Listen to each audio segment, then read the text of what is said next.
Okay, today we're reading Gina, Farina, and the Prince of Mintz by Nancy Patz.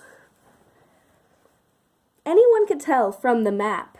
Mintz was a strange and dangerous place. Not even the birds flew free, they say, and nobody went there except by mistake.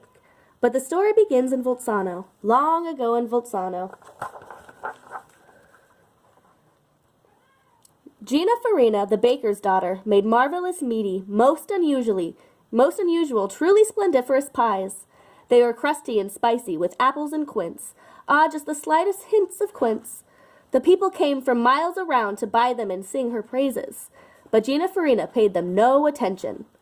"That girl has a mind of her own," said the baker, "and her heart's always set on adventure." It was true. She'd count the weeks until the traveling players came, for they told tales of splendid Ravenna, and Venice, where streets were rivers, and Constantinople, city of jewels. Gina Farina would listen for hours. "To go with the players and travel the world, that's what I wish," she often said. "What foolishness," said her father. "How could a simple baker's daughter hope to join the famous players?" But Gina Farina had a mind of her own. When the troupe returned to Volzano, she went to the captain of players and said, "The traveling players should have a fine baker. If you give me safe passage, sir, I'll bake my pies in return."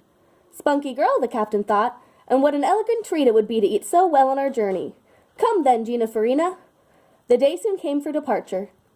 "Go if you must," said the baker, "but always beware of a town called Mintz. It's ruled by a terrible-tempered prince who punishes all who displease him.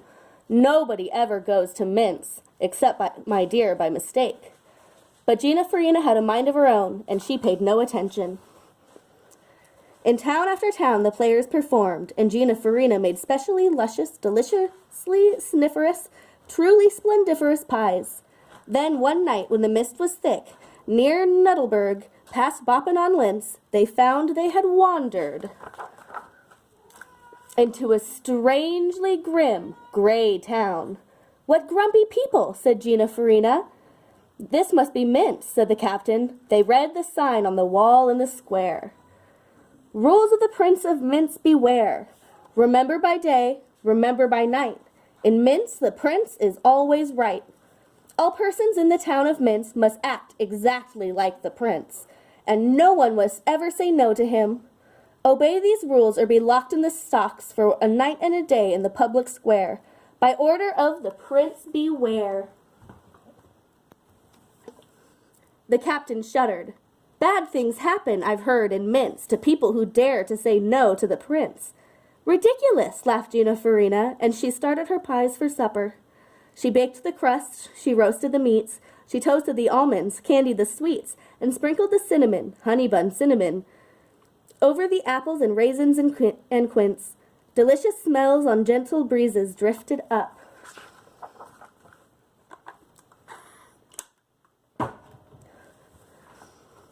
Up to the prince, who sat, as usual, in the top of the castle turret.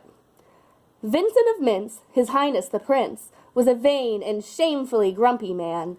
He killed a dragon or two a month and defended his kingdom now and then, but mostly he sulked in his turret and thought about nobody but himself.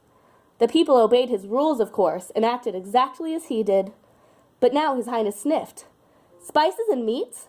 Apples and quince? What is going on down there in Mintz?" Soon Gina Farina and 5 hot pies were brought to the castle by the royal command. Vincent devoured 3 pies and a half. "A humph," he said. "You must stay and cook in the castle. You'll bake these pies only for me." But Gina Farina had a mind of her own. Her heart was set on adventure. She looked the prince in the eye and said,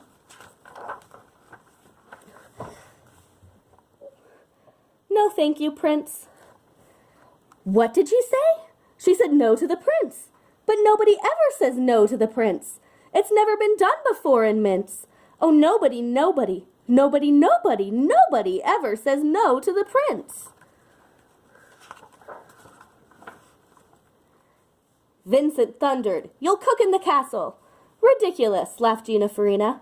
"I'm going to see what the world is like. Now, if you'll excuse me, sir." Then Gina Farina went down to the town and finished her pies for supper.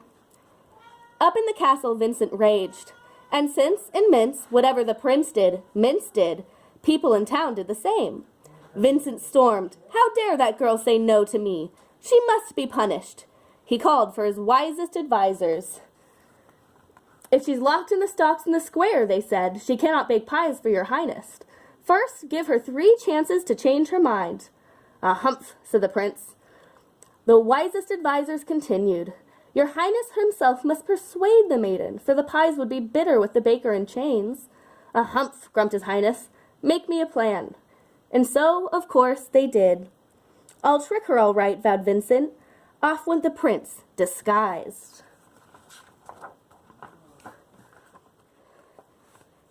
As a shepherd from Boppin on Lintz.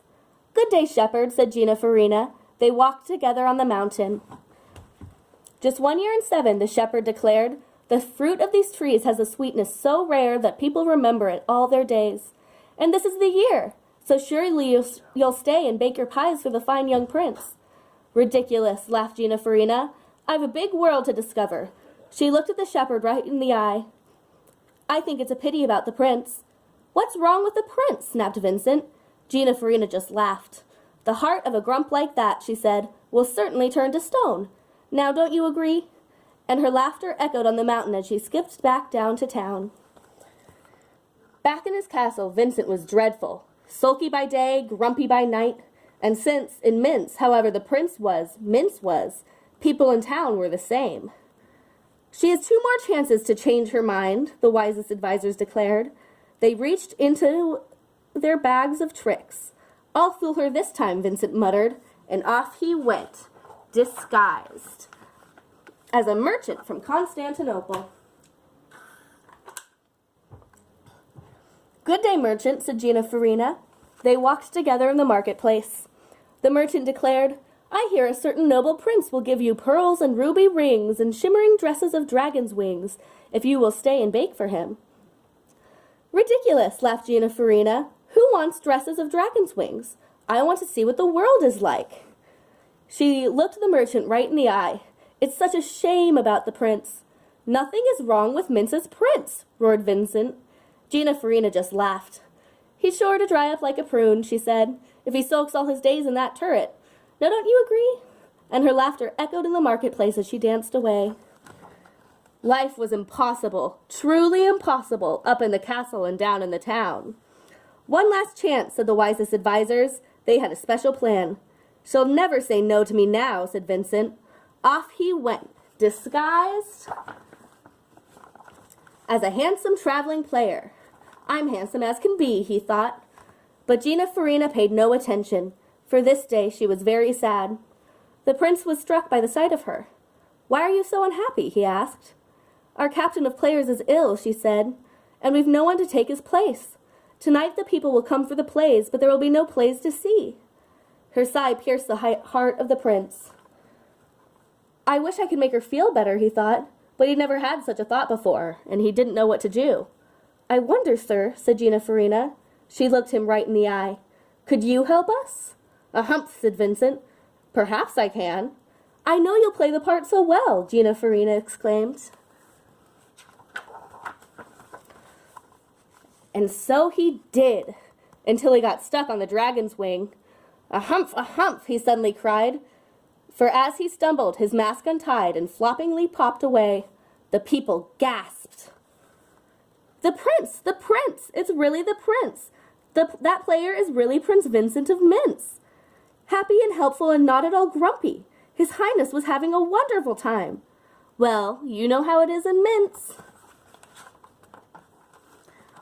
The people must act just like the prince." "Now really, your highness," said Gina Farina, "won't you get rid of those rules of Mintz?" "Not a bad idea," he said, and he tore down the sign in the square. "Not a bad fellow after all," laughed Gina Farina. A grand celebration was held in the town for many a night and many a day. Then Gina Farina said,